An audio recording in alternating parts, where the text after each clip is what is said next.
In the beginning, God created the universe. It was spectacular in every way. There were beautiful trees, plants, multicolored birds and animals filled the land with their cries and songs of delight. In the sea, the colorful fishes and marine life illuminates the vast ocean bodies. The world was indeed impeccable. Then he decides that all these creatures needed a leader. Alas, the creation of mankind, the dawn of a new era. The Honorable President of the COP23, the President of Germany, the Secretary of the UNFCCC, ladies and gentlemen. Nisambula Vinaka, Namaste, Assalamu alaikum, Fayaksya, and good morning to you all. Many of us here today is in recognition that the threat from climate change is real, urgent, serious, and is growing overnight. According to the former President of America, Mr. Barack Obama, he states that, and I quote, "Climate change is no longer some far-off problem.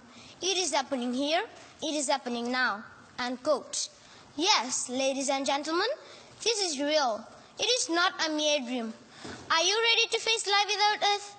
Have you contemplated what will happen if we ignore this reality, this nightmare? That is the core reason of us being here. It's time to take action as our theme depicts: leadership, action, and COP23. Again, leadership, action, and COP23.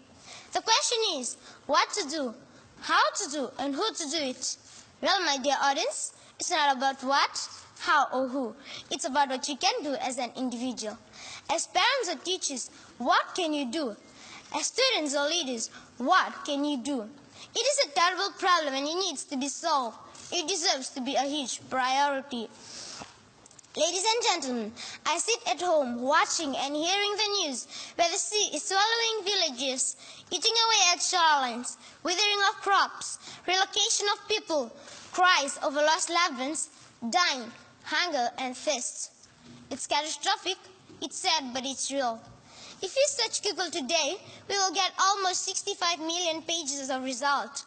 But are we doing enough? Is it possible to reverse it? Or are we contributing to it? My dear audience, all of this is happening elsewhere. Let me tell you my story to bring you closer to home. I hail from the beautiful province of Tailevu in a small village in Wainimbuka called Nevidula, which is in Vitilevu, the largest island in Fiji. Early in 2016, we were hit by one of the strongest cyclones ever struck Fiji, the strongest in the southern hemisphere. My home, my school, a source of food, water, money was totally destroyed. My life was in chaos. I asked myself, why is it happening? Why is the cyclone getting stronger? What am I going to do? I walked along one side plantation searching for what to take home for dinner. Fished in the river for fish or prawns. Walked amongst once a dense forest, only to be filled with despair and frustration. My once beautiful village I once called home is now a barren and empty wasteland. Months that follows, summer temperatures continue rising, reduction of soil moisture turning our land infertile, trees not bearing fruits and it is usual season, water bodies getting dry each day, fishes, streams, prawns, eels dead on lakes and river. I feel the pain, the remorse, the anger, the loss, the terror, the insecurity, worthless and useless, as I watched everything around me turning from green to yellow, then brown, a sure sign that we are dying. Facts indicate that a total of 40,000 homes were damaged or destroyed by this monstrous disaster.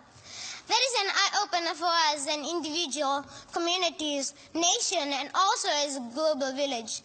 According to Desmond Tutu, he states that, and I quote, 25 years ago, people could be excused for not knowing or doing much about climate change. Today, we have no excuses, unquote. The blaming and waiting days are over. We need to act now. Therefore, let's start with putting rubbish in the bin, implementing the re-out drive, reduce, reuse, and recycle. Let's replant and go green drive. Let's not be more economic oriented. Let's be more environmental oriented. Ladies and gentlemen, speeches and tasks will not solve the problem, but walk the talk is more effective. Let's change our mindset and set a platform in combating this environmental issue for our next generation. We need to prepare ourselves. Safety precaution has to be adopted and followed to keep us safe. Securing belongings is paramount and should be done every time, not only during the cyclone season. Remember, prior and proper preparation prevents poor performance. Ladies and gentlemen, in school, teachers are educating students on what to do before, during, and after a disaster. But as parents and guardians, we must be vigilant and careful at times.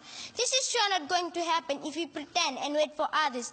It's time to unite, to move forward, to row together. We have heard, we have seen, we have witnessed, we were victims. Now it's time to conquer. Ladies and gentlemen, system may change, human can change, but climate change is here to stay unless you do something about it. With these words, let us be more environmental oriented and help restore a spectacular Mother Earth. Thank you, Vinaka and Dhanyawad.